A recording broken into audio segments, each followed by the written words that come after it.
فضیلت زیادہ تھی۔ وجہ کیا ہے؟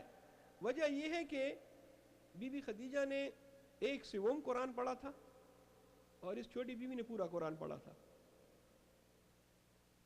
کیونکہ جب قرآن نازل ہوا اس وقت بی بی خدیجہ جو ہے اس وقت قرآن پورا نازل ہی نہیں ہوا تھا، 1/7 قرآن نازل ہوا تھا تو اس نے قرآن 1/7 پڑھا، اور جب حضرت کا انتقال ہوا تو چھوٹی بیوی تو کافی عرصے تک زندہ رہیں، تو انہوں نے تو پورا قرآن پڑھا کئی مرتبہ، لہذا اس کی فضیلت زیادہ ہوئی کیونکہ اس نے پورا قرآن پڑھا، اور حضرت خدیجہ کی نعوذ باللہ کم ہے کیونکہ اس نے کم قرآن پڑھا۔ میں عرض کروں گا قرآن پڑھنا معیار نہیں ہے، قرآن پڑھنا معیار نہیں ہے، بلکہ اگر معیار ہی دیکھنے ہیں تو یہ دیکھیں گے کہ اس کے گھر پہ قرآن اترا تھا۔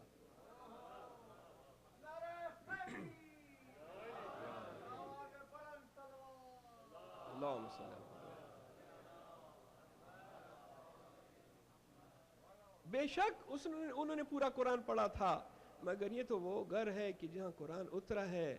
البیت اہل البیت یدری ما فی البیت، گھر والے جانتے ہیں کہ گھر کے اندر کیا ہوتا ہے، گھر کے حالات تو گھر والے جانتے ہیں، اور یہ اہل البیت ہے، ان سے پوچھو کہ رسول کا گھر کیا ہے۔ بس میں بات کو مختصر کر دوں، شوہرداری، چونکہ وقت قریب آ رہا ہے، اور پانچواں درس ہم لیتے ہیں اس کا بھی ذکر کروں، اور اس کے بعد ربط مصائب۔ پانچواں درس بی بی کی زندگی سے یہ ہے کہ جو بھی اللہ کی راہ میں کام کرے اللہ تعالیٰ اس کو اکیلا نہیں چھوڑتا۔ قرآن کی آیت ہے من جاہد فینا لنہدینہم سبلنا، جو بھی ہمارے راستے میں، ہمارے کاز میں، ہمارے اسلام میں ایک قدم اٹھاتا ہے، محنت کرتا ہے، اجتہاد کرتا ہے، جہاد کرتا ہے، لنہدینہم، ہم اس کی ہدایت کر دیتے ہیں، سبلنا بہت زیادہ راستوں کی طرف، اللہ کے جو راستے ہیں اس کی طرف ہم اس کی ہدایت کرتے ہیں۔ بیوی نے بھی اللہ تعالیٰ کے مذہب اور دین اسلام کی خدمت کی، اور اس کا جو اجر دیا اللہ تعالیٰ نے وہ بھی، کیونکہ اللہ تعالیٰ اجر دیتا ہے، حل جزاء الاحسان الا الاحسان۔ پروردگار عالم نے احسان کا بدلہ بیوی کو کیسے دیا؟ بس 2 طریقے سے 2 جواب دیتا ہوں۔ آپ جب بیمار ہوئیں اور اسی بیماری میں آپ کا انتقال ہوا، 58 برس کی عمر تھی، 58 برس آپ رہیں، ہجرت سے 3 سال قبل مکہ میں انتقال ہوا، اور ہجون جس کو قبرستان ابو طالب بھی کہتے ہیں وہاں آپ کو دفن کیا، جنت المعلا بھی کہلاتا ہے۔ جب آپ بیمار ہوئیں تو آپ کو معلوم ہو گیا کہ اب جو ہے آپ اس بیماری میں ہی آپ کا انتقال ہو جائے گا، لہٰذا ذرا پریشان ہو گئیں، اور حضرت سے فرمایا کہ مجھے ایک قبر سے ڈر لگتا ہے، جب آپ مجھے کفن دے چکے تو مجھے اس چادر میں لپیٹ دینا جو وحی کے نزول کے وقت آپ نے اوڑھی ہوئی تھی۔